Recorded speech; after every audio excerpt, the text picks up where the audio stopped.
My name is Cademan Meisenheimer. I am the owner and founder of 310 Wealth Planning.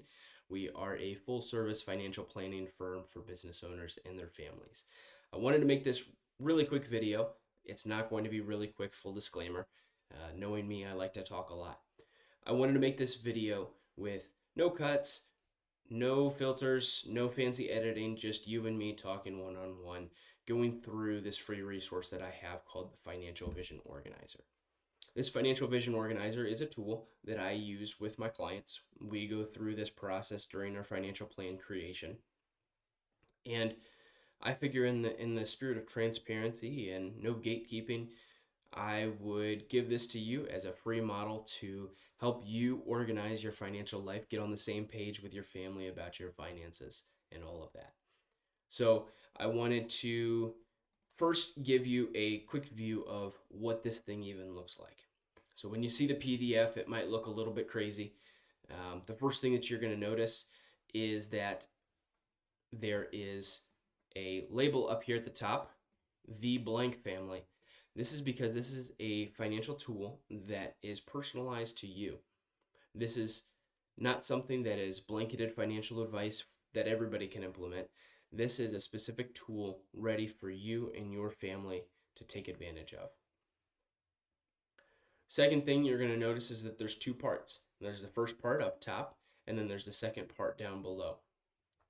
The second part down below tends to get updated more often, just by the nature of it being the 1 year plan, which tends to get updated once a year. Big surprise. Then, secondarily, the rocks and the issues, which get updated every quarter, and even more often than that for the issues. Those tend to be updated either weekly or monthly. That is the most erased portion of me and my wife's financial vision organizer is the issues, because that is constantly revolving and constantly changing. Up at the top is stuff that shouldn't be changed all that often, such as our statement of financial purpose and our core values. These are at the core and the center of everything that we do in our financial lives. And so, based on the name, they shouldn't be changed that often. So I'm going to go through each one of these individually, and hopefully this leads to a little bit of a tutorial, if you will, about how to use this tool effectively. So the first item is our statement of financial purpose. In this statement of financial purpose, if we take a look back, a step back, we realize that money is a tool, and tools help us do things. And if we want to align the things that we're doing with what we really care about, we need to have a purpose for those things. And so if we have a purpose, a statement of financial purpose, this is almost the play like a champion today of Notre Dame that we're going to slap every time we head out the door of going shopping. I mean, that's a little bit mundane, but you get the visual. So this statement of financial purpose is probably going to be 1 to 3 sentences at most, clearly and concisely stating why we use money. So a great example of this would be, I'm going to think on the fly here, but putting future needs in ahead of current wants and solidifying the financial picture of the next generation. Something like that is a great way for us to have something maybe memorized, maybe on our phone lock screen of, hey, why do we have money? What are we doing here? The second thing is our core values. These are 5 really quick, really easy core values that are essential, and hence the name, at the core of your family's financial picture. These are things like generosity. These are things like an abundance mindset.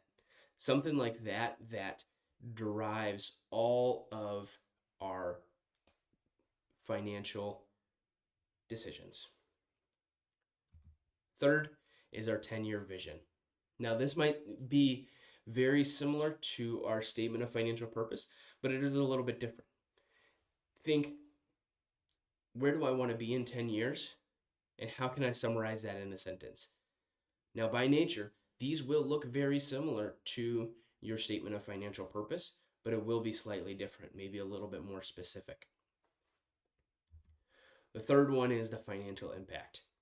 This is thinking beyond our time here on earth. After we're gone, the old adage, you can't take it with you when you die. If you do not spend your money, someone else will. Whether it's the government or your family members or your friends, somebody will spend your money. And so putting together some forward-thinking thoughts of what are our legacy goals. Are there any charities that we want to be impacted by our passing? Are there any things that we want to do and set up our kids in a certain way to be able to better their financial picture? And then secondly are some guarantees. This might be something that, hey, I'm not going to spend any more money on stupid stuff. This is a quick little statement or silly thing, a reminder for yourself. Then over on the right side, if you're following along in our PDF, we have our 3-year financial picture. This is, hey, what are things going to look like in 3 years? Where do we want to be? This is very, very specific, very, very targeted. There are 9 components of financial planning, and any decent financial planner will take a look at 2 of them. Your investments, spoiler alert, they're going to take a look at your investments right here, and probably your retirement. Those are 2 of the components of what I call modern day stewardship that are, whoa, happy birthday. Somebody's happy birthday. Anyways, these are 2 of the components that people are going to be looking into when they're helping you as a regular financial advisor. I would be doing you a disservice if we were only taking a look at those 2 when there are 9 different components to look into.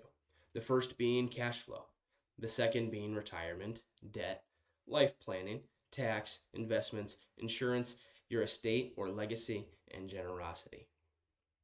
So these are things, hey, in one sentence or 3 or 4 words or maybe a number, how can we describe where we as a family want to be in 3 years?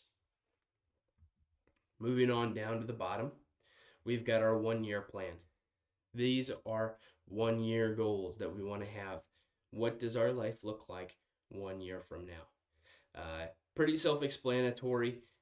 These would be specific things like, hey, I would like to open up a Roth IRA for my daughter, or I want to have maxed out my 401k for this year.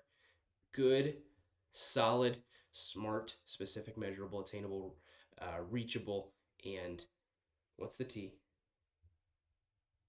Time-based goals. These are SMART goals. Then we have rocks. These are action items to be taken care of in the next 3 months. Hey, I want to make sure that this credit card is paid off in our next 3 months. I want to make sure that I have filed my taxes and saved that in a taxable brokerage account in the next 3 months. Specific, measurable, attainable, realistic, and time-based goals that are to be taken care of in the next 3 months. Then lastly is the issues. These are things that are going to need to be figured out, whether in the next week, in the next month, 3 months, or a year. Pretty open here. This is more of a, hey, this needs to be solved. We need to figure out how this is going to happen. This could be like, I need to pay off some credit card debt, or I want to pay off my car. Stuff like that gets put into the issues, the things that keep you up at night. And that flows a bottom-up approach that flows through the rest of the financial vision organizer. But realistically, we have a top-down approach in which our statement of financial purpose is driving every financial decision that we make.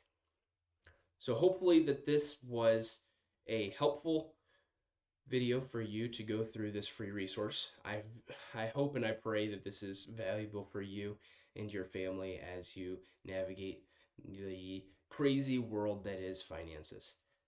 If you have any questions, feel free to reach out. My number is always open, and my email inbox and LinkedIn direct messages are also. So I really hope to hear from you. I hope this is valuable, and we will be in touch soon. Bye.